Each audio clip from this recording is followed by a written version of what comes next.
Welcome everyone for today's session. Today, Josh is going to talk about improvements, much needed improvements in the procurement process. I think we all will agree that we need that to have our business agility. We all focus on the speed of delivery teams and how we can enhance that. But unless we improve the procurement process in federal government space, we cannot accomplish business agility for sure. So Josh is going to talk about this interesting topic this evening. Thank you all for joining it. Josh is VP at GovCIO. He has presented as a keynote speaker on this topic at various conferences. So the floor is all yours, Josh. Go ahead and present. Awesome. Thank you. I will try and share. I put together a couple of slides, but not very many. I am hopeful that, particularly given the size of the group, that we have more of a discussion rather than a me talking at you. I do appreciate you all coming today, and I will say that it's been an interesting day for me. I'm a little bit under the weather, so if I'm a little off, forgive me. So we're going to talk about agility in procurement. And John, I know that this is, you said you're in Australia, and there is absolutely parts of this that are 100% applicable regardless of where you are. It's not just federal government that needs to make these changes. I've been in government procurement, I've been both a Fed and a contractor for a while. I'm an IC Agile expert, Agile coach. I'm a Lean Agile procurement trainer. I have a bunch of other certifications that who really cares. So right now I am working with a government agency to help them transform to better agility. And part of that actually is talking to them about their procurement and how they can change the procurement process. Let's start off. Got a couple of quotes because they're fun. Speed is a new currency of business. I know business, not mission. Business, mission doesn't matter. Speed is necessary today, and when it takes, we're going to be nice and we're going to say when it takes 6 to 9 months to do a procurement, or 12 to 18 months to do a procurement, it doesn't matter how fast your tech is. You're not speed in responding to the mission need or to the business need. So improving Lean Agile procurement improving the procurement process is vital. Doing Lean Agile procurement, and in a moment people are going to be like, you can't do this in federal government, and we'll talk a little bit about that, but reduces risk, distributes risk out through the contract or across multiple contracts, looking at value-added funding for improved business outcomes. Instead of having, I don't know, a $2 billion contract that is just all awarded to one person, you actually create contracts that there may still be $2 billion in total, but you incrementally fund it, you incrementally award it, you figure out what you need as you're going, and not simply awarding to one company for 7 or 10 years. Okay, so we'll look at some history a little bit. A lot of my history comes from DHS. I was a Fed at Citizenship and Immigration Services, USCIS. When I first started there, I was given, the CIO said, hey, Josh, go join this evaluation for a procurement of some Agile teams. I actually put up a Kanban board. We processed that evaluation through the Kanban board and finished faster than anyone thought that we actually could, which was great. And I also then promptly went back to the CIO and said, this sucked. This is a horrible process. Why are we doing this? And he said, you're right. Now go fix it. And I said, oh, okay. That was the point. So I worked with USCIS and with a lot of the procurement folks, as well as the program managers, contracting officers, et cetera, in changing the way in which we thought about procurement, changing the way in which we executed procurement, and changing the length of time that it took for us to do procurement. We started with doing orals instead of 50-page written proposals. We moved to actually doing tech demos so that people would come in with their small team. We'd have a product owner and the evaluators would watch as they developed code for 4 hours.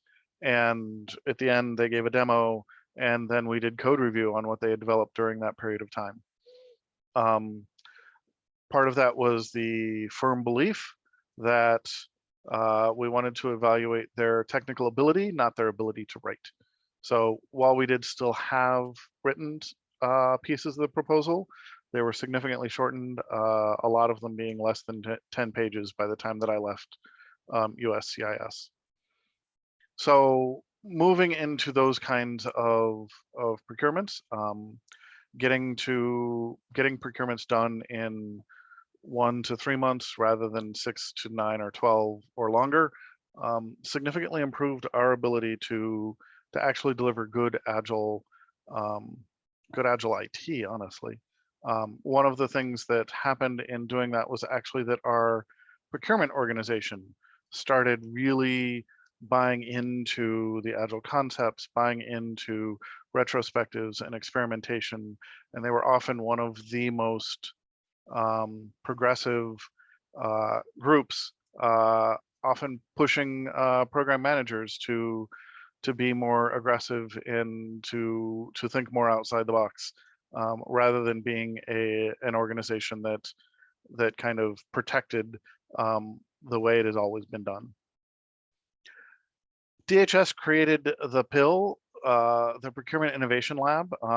Soraya Korea, who was the DHS Chief Procurement Officer, created the PIL. They took a lot of the things that we did at USCIS, incorporated them into then recommendations out for the rest of DHS and honestly for the rest of government. Within DHS, if you were, as a procurement, if you were engaged with a PIL, you had a little bit more protection in terms of being able to do different kinds of procurements. And so it was a way of experimenting and extending the experiments that others had done and continuing to build on them. I put Flash up here. Flash was Flexible Agile Services for the Homeland, which was indeed a multi-billion-dollar procurement. But it was BPA. So we created a procurement, small businesses wanting to get good agile delivery in. We did this in less than a year. And we ran a very agile process. We actually did 111 vendors, did coding challenges with them, with a product owner in the room, over the course of 5 weeks, which was a little bit insane, but we did it. And in the end, we actually had to cancel Flash because there was, as Eric Heisen, who is currently the CIO at DHS, as he said in his Medium post about Flash, that we tried to do waterfall documentation and an agile procurement, and one of the documentation pieces got changed after it got turned in, which meant we'd lose a protest, and therefore, unlike some other vehicles, there was no desire to extend it, just allow other people in. It was, well, if we can't do it, we'll cancel it. So, but we did learn a lot of things from the Flash procurement, particularly how to use videos. We did down selects, or actually we did advisory down selects on that one, but also being able to run that many demos, that many tech challenges that fast. We definitely learned a lot in doing that. Some other examples of things that are happening. Air Force has what's called Kessel Run, and Kessel Run is a regular ongoing IT group for the Air Force, but they also have regular sessions of, hey, come show us, prove to us what you can do, and we'll make awards immediately or very quickly based on the interesting things that you can do. So Kessel Run has helped the Air Force really push out in terms of DevSecOps in their delivery. SAM.gov, for those who don't know, is kind of all RFPs are here. And I know this may sound a little bit weird to say in a procurement thing, to be like, SAM.gov is actually an important piece of procurement, helping contractors find RFPs that are being released, being able to track them. They did an entire rewrite of SAM.gov to make it more user-friendly, to actually encourage better use of the system, both on the government as well as on the contractor side. So I actually think that the SAM.gov rewrite is actually important. There's also GSA PERC, which my brain just went blank on what it actually stands for. You can look it up, but it is procurement innovation. Basically, it is a list of different procurement innovations across different parts of the process, so that as you start an innovation, you can go to that and kind of pull down the things that you think you might be able to do in your particular agency or with your particular agency. And yes, all of this is very much, as with anything agile, very much dependent upon your organization and how they work together, and how much risk they're willing to accept. How risky it is, I'm not 100% convinced that it's risky, but how much change at least they're willing to accept. Are there any other examples that people want to share? Because I'm boring when I just talk up here. That people want to share about interesting procurements that they've been involved in, or I was involved in two, and one was like a hackathon. It was for Comet BPA for GSA, and it was great experience. Like, we had to go there, and within 7 or 8 hours, we have to present a solution. They gave us a problem at that time, and within 8 hours, we had to present the solution. So that was a great way, I thought, rather than doing like tons of documentation. And there was another one, which was again like for GSA, CCP, Common Catalog Platform. For that, they asked for like technical approach and a management approach. Just an hour-long presentation from all the vendors. So another experience that I had for agile procurement. Awesome, thank you. Yep. Sarah? So I'm in a space right now where it's not a specific procurement in so much as it is that we have interagency agreements for another agency to serve as a system integrator, i.e. the engineering leg of the three-legged footstool. And we have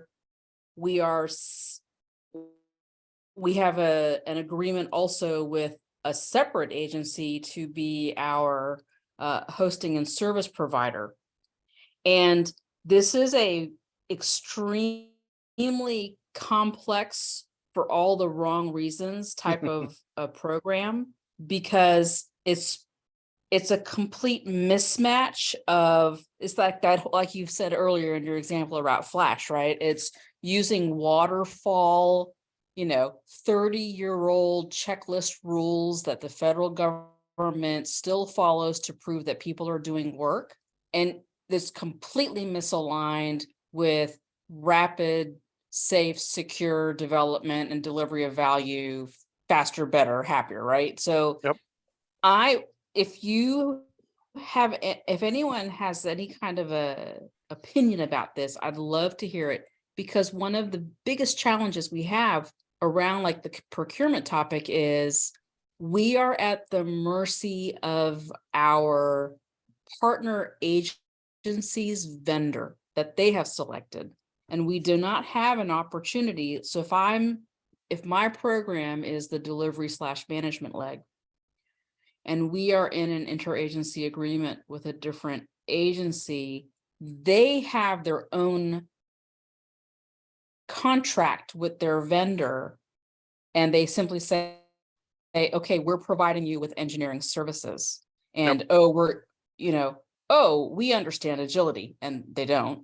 And then, my agency has a very strong directive that we shall begin delivering all software and tech solutions in an agile implementation. And so we've got a misalignment there. And then we just have absolute knuckleheads doing hosting and service provider stuff who have no understanding whatsoever, actually, of anything. And so we're having a real problem having the pieces fit. It's like we're trying to use pieces of 3 different puzzles and still make them all fit together. And it's been a huge challenge. And I'm trying to, it's like I'm here today to find ways to help the group that I am supporting find ways to get out of interagency agreements and be able to better, sorry, late day 2, and I'm talking too much, Josh, sorry. It's okay. I was gonna let you go for a few more seconds. Okay, so I'm how can we get out of the complexity, and how can we get out of technology following budget versus budget following technology? I would actually both argue that both technology and budget should be following mission. Oh well, now you're talking sense. So calm down. So there are 2 things that I would look at. One is, and I know this may, I am sometimes Captain Obvious, as you are aware, getting everyone in a room. Like, here are our needs. Can you meet them? Can you not meet them? And if you can't meet them, what do we need to do in order for you to be able to meet them? Or do we need to start a procurement? And honestly, my guess is that if you were to start a new procurement, it would take significant period of time, which is why everyone's like, well, we're just going to deal with them. It's one of the reasons for looking at lean procurement is to say, and lean agile procurement is to say, okay, wait, what if it only took us 2 months to get a new vendor in here? Would we put up with what they're doing right now? Or would we say, yeah, no, let's drop them and terminate for convenience and get a new vendor in? And that's a discussion to have with not only the program management, but also the procurement office in whatever agency you're in terms of what are the ways in which we can get to better performing vendors faster. And I think that is one of the important pieces of being able to deliver that. But yeah, it is very much the wait. There's the fear of you're going to be waiting forever to get a new vendor, and therefore we're just going to keep going with the vendor that we have, even though they're not working well. And I don't know how you get out of that, except for by having the discussions, showing them these kinds of things that look, it's possible to have much faster procurement processes, and then saying, okay, based on that, is it worthwhile to start a procurement now to move them away?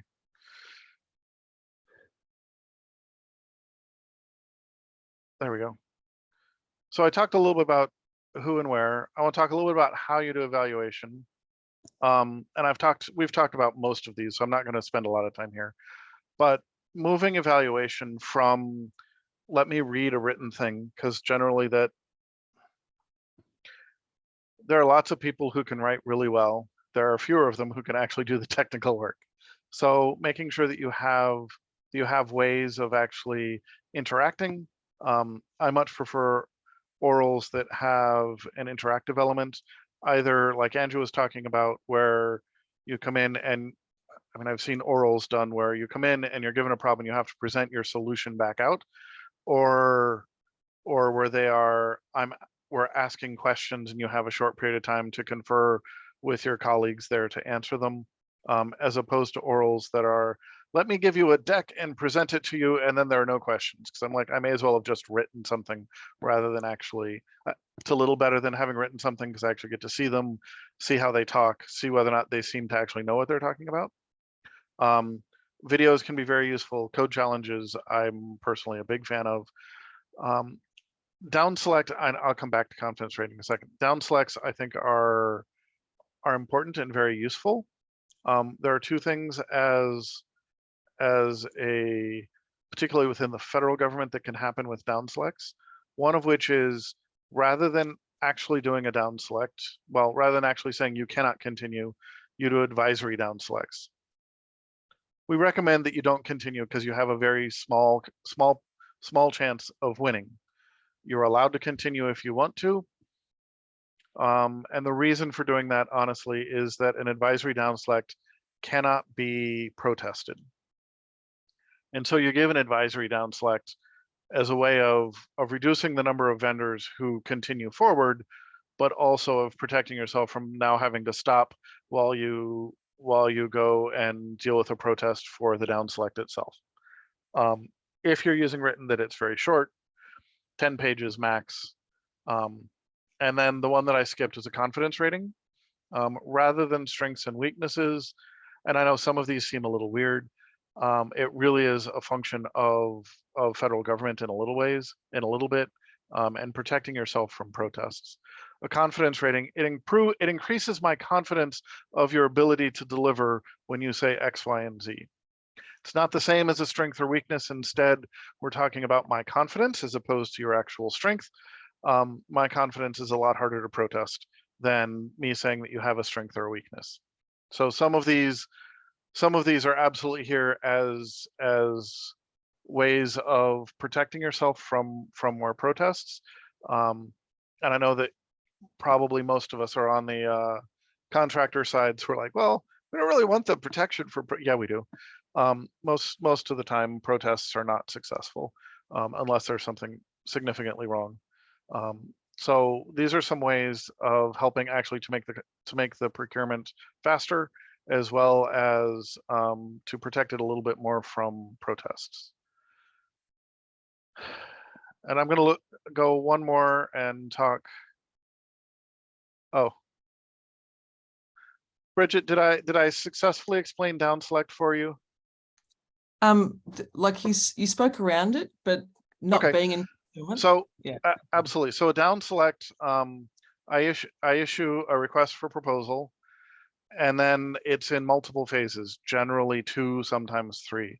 At the end, and maybe the first phase is past performance and corporate capability. So you submit past performance and corporate capability. They do an evaluation of just that piece. And then if it's advisory down select, they provide you notification either of, yes, keep going. You know, we really like what we read, or they give you the notification of, yeah, we don't think you have a high probability of winning. If it's not advisory down select, then they just tell you, this group has been selected to move on to the next phase. You have not been selected and therefore are out. that's great. Thank you. But that is what a down select is. Like I said, I have a preference for advisory down selects because they're not protestable. So it really is a way of taking a little bit of information and then saying, yes, we've now said that here are the 15 vendors that should go forward versus the 45 that we got doing the initial. So we don't have to do as much evaluation in the next phase. So Josh, I have a follow-up question. Is that like similar to BPA? No. No? So in a BPA, which is a blanket purchase agreement, in the award of a BPA, I may or may not have a down select. But assuming that I've awarded a BPA, what I've actually done is I've said these 8 vendors, whatever the number is, sometimes you actually have single vendor BPAs, but whatever. These X vendors are on the BPA and can bid on things that come off that and can bid on tasks that are competed under that BPA. Down select is in an initial award to get onto a contract. So in BPA, I have a group of vendors or group of contractors who've been selected in the competition for the BPA, and now those are the only folks who are allowed to bid on it. But there was a competition to get onto the BPA. Did that make sense? Yeah, Okay, thank you. good, because I'm not sure that it made sense to me. So when I'm actually writing a solicitation, and this is one of my favorite ways of looking at solicitations on the, like, how well do they actually understand Agile? Capability based. Contracts that are capability based, I will have a lot more flexibility in terms, I mean, Agile changes all the time. So, or not your Agile, well, yes, Agile too, but if it's capability based, I have that flexibility in the scope to do the things that I would like to do, the things as we're meeting with customers, as we're meeting with people, as we're getting feedback, to make those changes without it having to be a contractual thing. Excuse me. Putting contract requirements into your contract. I know that sounds obvious. What I really mean by this is, don't put system requirements into your contract. Put contract requirements into your contract. The more detailed, the more specific I get about what you're supposed to develop, the less flexibility I have going forward. And Agile is really, a lot of Agile is really about maintaining that flexibility as you go forward. These other two are things that lead up to a solicitation, which can be very beneficial for government and for vendors. Reverse Industry Day, having the vendors come and talk, not just have, so Industry Day is when the government says, this is what we're planning.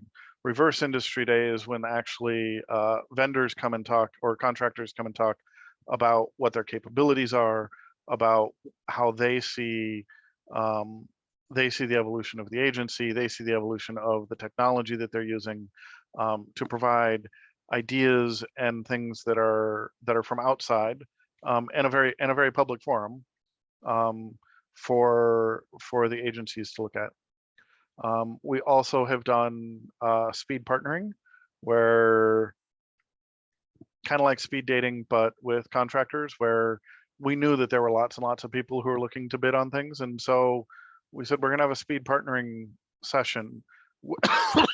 Everyone will get some time with the government, but also everyone will have the opportunity to meet the other people who are interested in this, if you're looking for partners, so that you can find one and actually have some capability of starting a conversation with someone that you might not have met before. This is one of the great ways of being able to create a partnership between someone who doesn't do federal work and therefore hasn't yet jumped through all of the hoops to become a prime, and someone who is a prime but may not necessarily have all of the cool technical skills that that commercial company has. So being able to bring those into the government in that way has been effective in some instances. So so those are the things that are there. I'm going to pause here because I'm going to shift. Actually, I'm just going to shift. So I've been doing Agile procurement and trying to both figure out how to procure Agile as well as how to make the procurement process Agile for a bunch of years. Probably 10 years at this point, if not a little bit more. One of the things that I discovered a couple of years ago was Lean Agile procurement. And I want to talk a little bit about Lean Agile procurement. This is actually based in Europe. They actually have done stuff in Australia, John. This is a very different way of looking at your procurement process. It is currently almost entirely in commercial. And Jonathan Mostowski,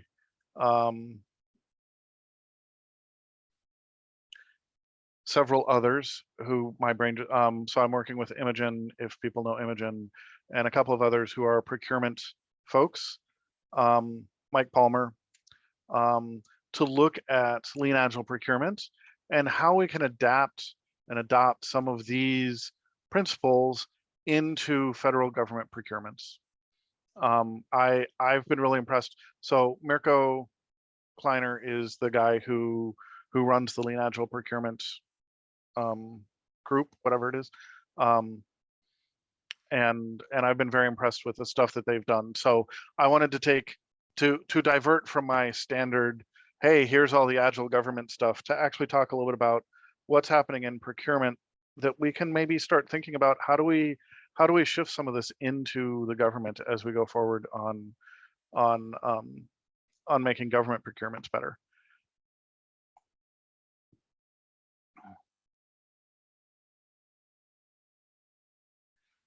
So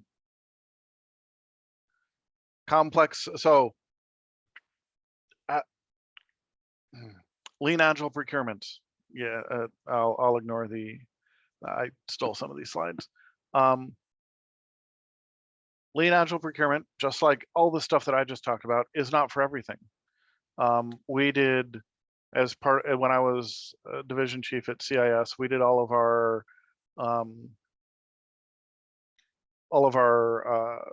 vendor software licenses.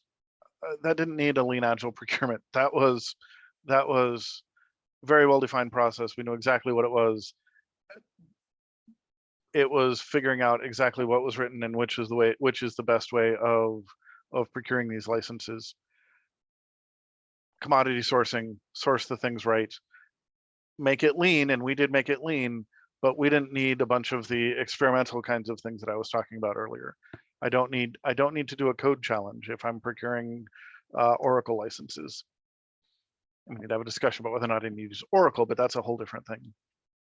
And then over on the complex cases, you absolutely want to do lean agile procurement. You want to build, measure, and learn as you go. You're looking at risk reduction. You're looking at iterating. It's cross-functional. It's experimenting. Lean startup, which I know that we don't do enough of in government, but we do some of it. Design thinking, collaboration, value-driven, etc. All of these things are reasons why you would move more towards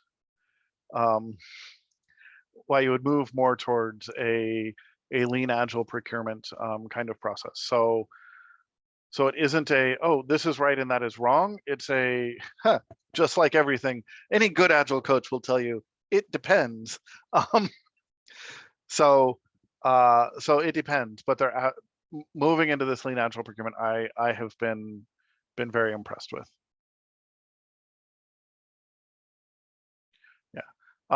So one of the things that is true, regardless of whether you're doing lean agile procurement or other things, we talked about the amount of time that it can take to do your procurement, and then you don't have time to get to your vision.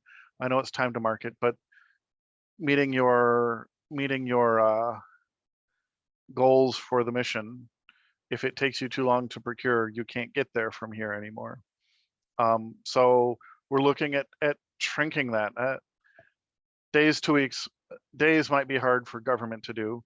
Weeks is going to be tough, but not out of the realm of possible. But yeah, so we're looking at days over months, shorter over longer. I would even say months over quarters in the government. We're looking for adaptive over fixed, partnership over relationship, fun over pain. I like I said, I like some of the stuff that these guys do because fun is important, and they do have fun when they do these things.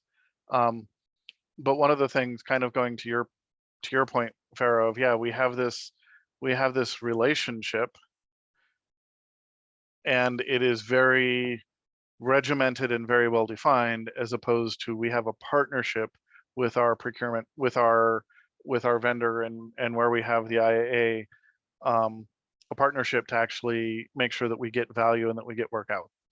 And that is a shift. Lean agile procurement can help you get there. It won't guarantee it. You have to actually have the right people, both in the government and on the contractor side, in order to really get to a partnership. But as you do that, you can do amazing things. You'll notice here, like from a delivery perspective, like this is kind of the lean agile procurement frame. And I'll pull the canvas up in a second here, but you know, you create a business case, and actually on the right hand side you have what you did, and on the left hand side your vendors, your contractors will complete things on the left hand side. You figure out which one of them, from working with them, from engaging with them, etc., which one is the one that you prefer, and maybe it's two of them that you start with for the first 6 months, for the first 3 months. And I've actually seen that happen in federal space, where they hire two to work for the first 3 months, and it's kind of a real-time bake-off. So they're both doing work, they're both engaged on the project, and it's to figure out which one the government likes best and works with best. And then at the end of that, so you have a 3-month base period, and then you have, because people still do 1-year options, but you have your 1-year option periods, and you award the option periods to one vendor and not to the other, or maybe both, depending upon how things are going. So there are options and there are alternatives that happen here. I think this is the one where there will be more questions. Yes. So there is a business model canvas of, hey, what is it that we want to, what does our business model look like? And what are our customers and whatever. It's been adapted and adopted as a lean procurement canvas. I'm going to walk through the different parts here. Sweet. So in the middle, we have a why. True North, our high level concept. Peer feedback, this is really feedback as you go through this with the supplier and the buyer. But your high level concept of what is it that I want to do, what is the important things that we need to do, and what is True North? What are our prioritized weighted business goals as we're going forward? So why are we doing this procurement? What is it that's here? Then we have a what? Time boxes. Is this something that timing, you know, is this something that I need to have an answer in 3 months? Is this something that's, yeah, over the next year we need to figure this out? Or is this something that, you know, I'm counting every second because my competitor just went to market with this and I need to find that out. I need to catch up immediately. What are the needs? What are your, you'll know, prioritize top customer needs. Can you imagine actually getting a prioritized list in an RFP? Instead of just, here's a list of all of our wants, here's a prioritized list of needs that we actually, that we want to meet for our mission. And this, like I said, this is the supplier side. Existing alternatives. How are these needs solved today? Like, what is it that we're currently doing to meet these needs? And part of this then provides the framework for the supplier to be like, yeah, if you're already like, we have a SharePoint site and that's how we're doing it. And if the supplier is like, oh yeah, we recommend SharePoint in every instance, they're like, but you're already doing a SharePoint site. So let's have a discussion about what's really, is SharePoint acceptable or is it wrong? Maybe we shouldn't be bidding on this. So having that existing alternatives, how are the needs met today is important. And then any other conditions that will kind of bound the contract and bound the work that's going to be going on. And then we get how. So this is then on the supplier side. So when you look at this from a traditional government RFP, I'm like, yeah, if we really had this why and the what in a better framework for RFPs, it'd be easier for us to answer the how. It would be better if we were all together in a room answering how, but we can start to answer how a little bit better if we really understand the weighted business goals, the top priorities, the high level concept, and not the pages and pages of detailed system requirements, but the page or so of mission requirements or business requirements. So from the supplier, you've got what are the capabilities? What are the rewards of using this particular supplier? What's the selling proposition? How do you differentiate my development from someone else's? And then what's the cost structure? And you'll note, you're like, wait, suppliers, yes, you can do this in the commercial world. This is one of the places that we're like, it might have to shift over into the government to define a cost structure before going in. But there may, I've seen a few contracts that have the ability to provide some input at least into how you're planning on doing the cost structure.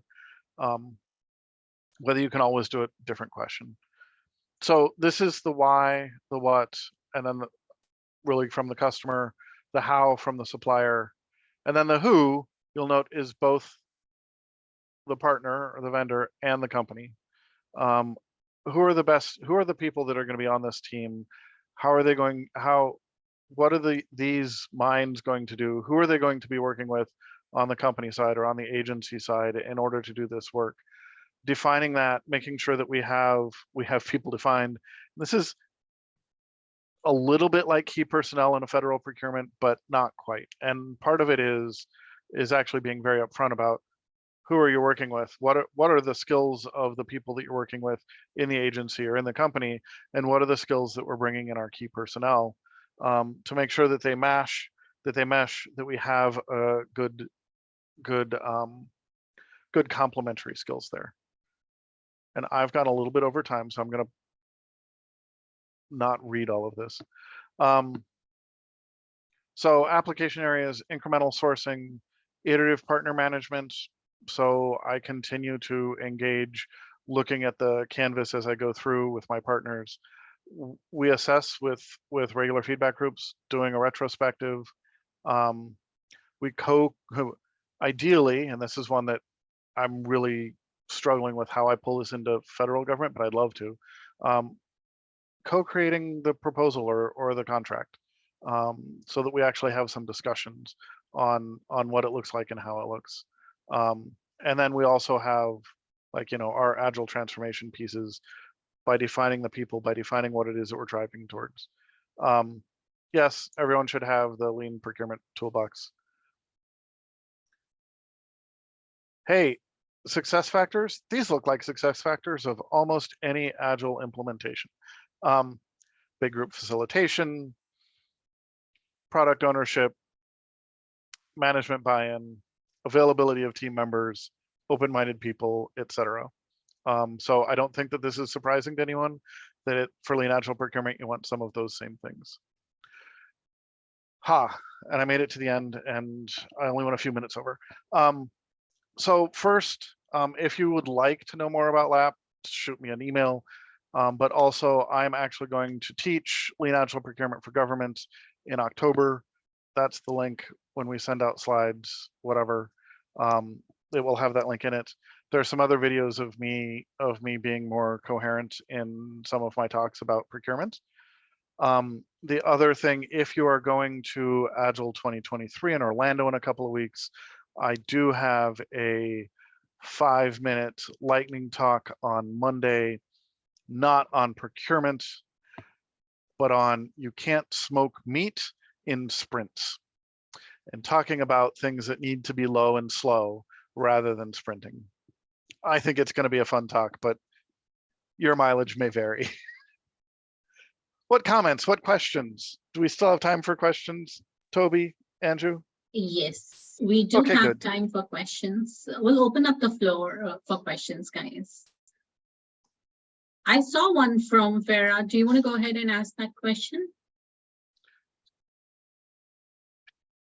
I would be glad to, but I don't want to be I don't want to be a time hog, but super quick question. And this might be from a different lens, Josh, but it was a parking lot question at the top of the chat, which is right. Because you had talked about funding in increments, which I think is brilliant. How can one work around the system that is currently in place and the mentality of, if you don't use your funding that you've been allocated, you will lose it for the next year. And therefore we need for you to plan out a 5-year estimate of what type of funding you will need. how can you work around that to align So to incremental delivery? you actually move towards, you can't get all the way there, move towards some of the no budgeting, agile budgeting, lean budgeting guardrails, and it is, you shift from a, how are we going to spend all of our money, to this program has been allocated $2 million for this year to spend. We're not giving you any more. You need to figure out how to spend it. And if you don't need to spend it all, that's okay. And that's the other piece that we need to work culturally to shift, which is that spending all of my money all the time is not the objective of a federal, shouldn't be the objective of a federal employee. And I actually personally lived by that. And I'm like, no, here's the budget I need for next year. And while I was division chief, we actually got to running rolling 5-quarter budgets. We didn't do yearly budget planning. We did budget planning every quarter. And some of it was, it was to keep track of when's the next big hit gonna come for whatever license. And so that piece was like relatively well defined, but having it not just, October to October or October to September, and then like we have to track what's going to hit in October. We have to know those things that are coming. So being able to move us to a rolling 5-quarter budget cycle, I didn't move all of CIS, but I was able to provide answers up much faster than most others were. Cool, thank Josh, you. were you able to do pure quarterly funding, or it was like you did for a year and then you had guardrails to do or refine every quarter?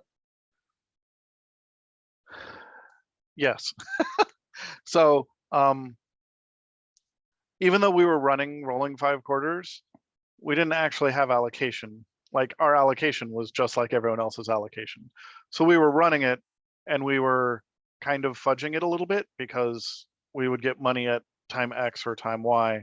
But it did give us much better insight into, and being able to say, no, you can't sweep that money. We need it for X, Y, and Z. That hasn't been spent yet, wasn't spent last quarter, but it's a big expense that's coming up, and we know it before the end of the fiscal year. Doing some of those things. So when I say that we were there, but we were kind of not, because we lived in an environment that wasn't there. But yeah, it is, and we at the CIS level, we did do, hey, yeah, verification program, you have $2 million this year.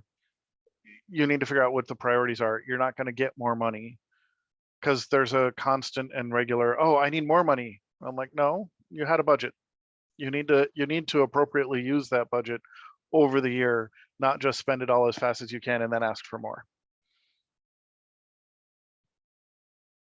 Thank you. What else? Any other questions, guys? We still have 8 minutes and Josh with us.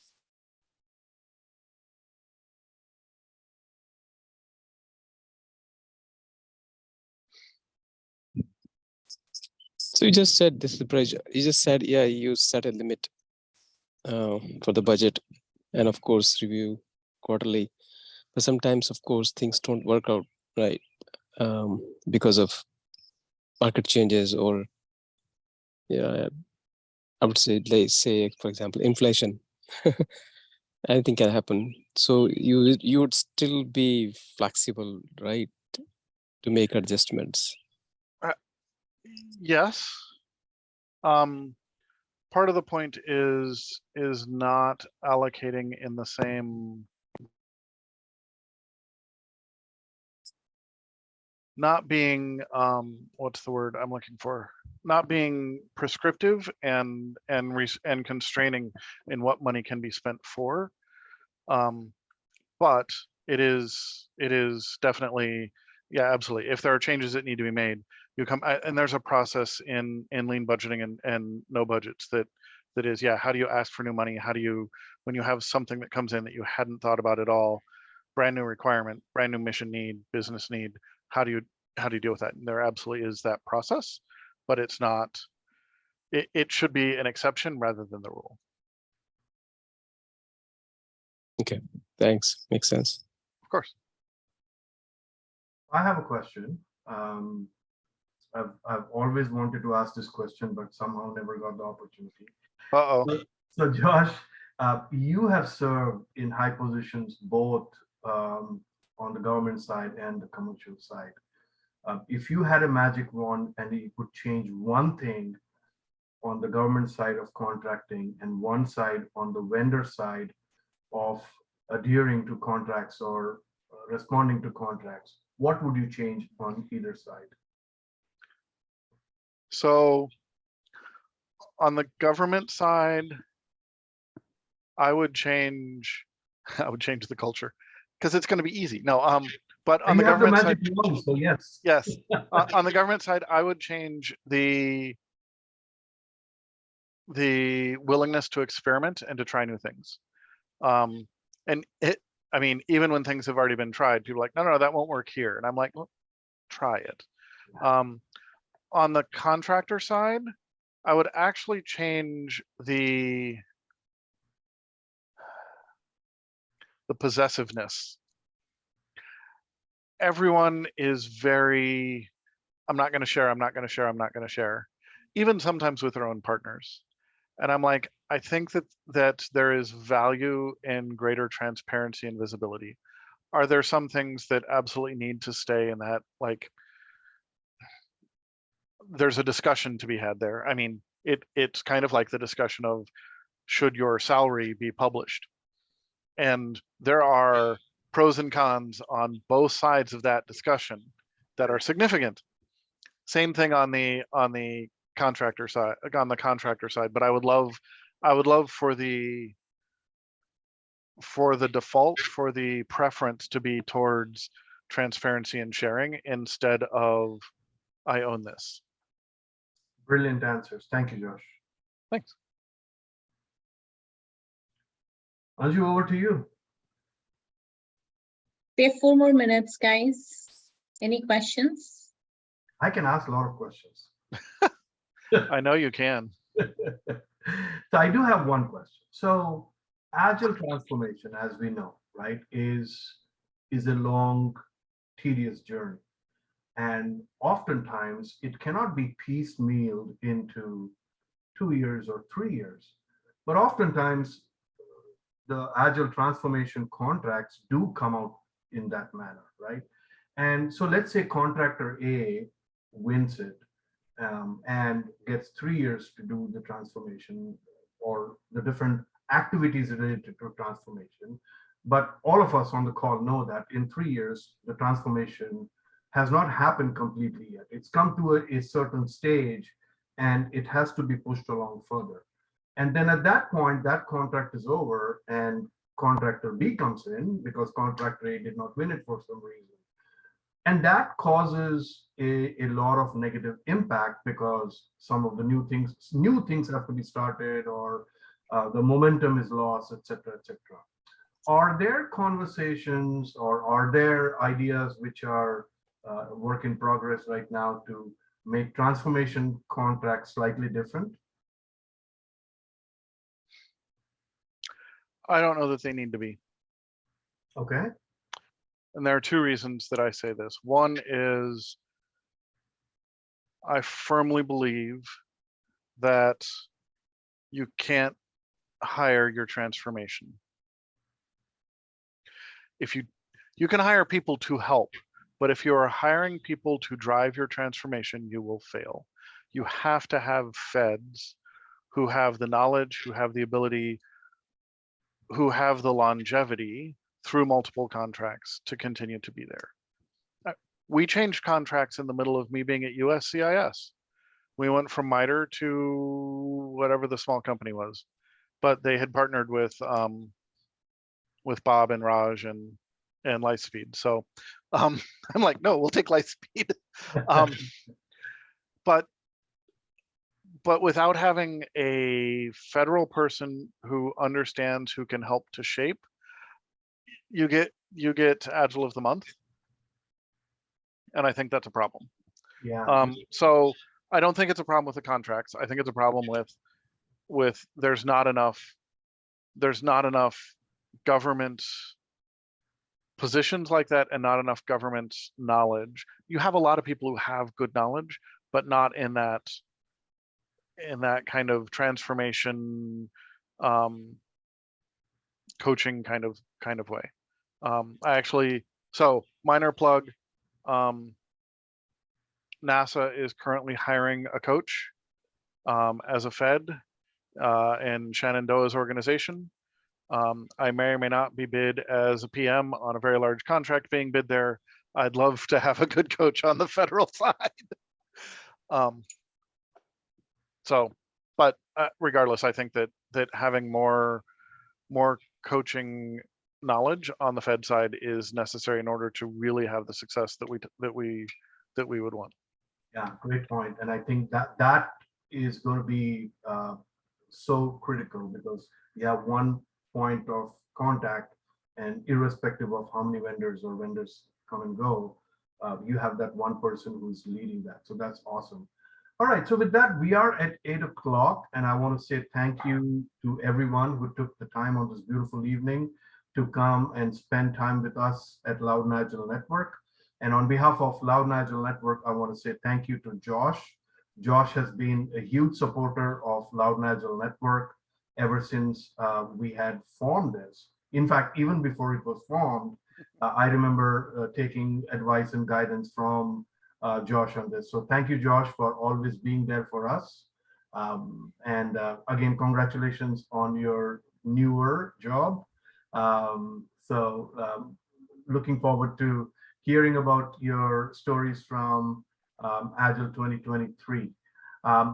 Next month, on August 10th, we are going to have our next meetup, and our presenter is going to be George Lively, who is from Lightspeed, and he's going to talk about BDD. We haven't had someone talk about BDD all of this year, so time to refresh and learn more things about BDD. So please do join.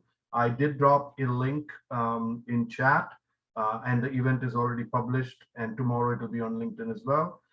So looking forward to having you join us next month on August 10th. With that, thank you, everyone, and have a wonderful weekend. Thank you.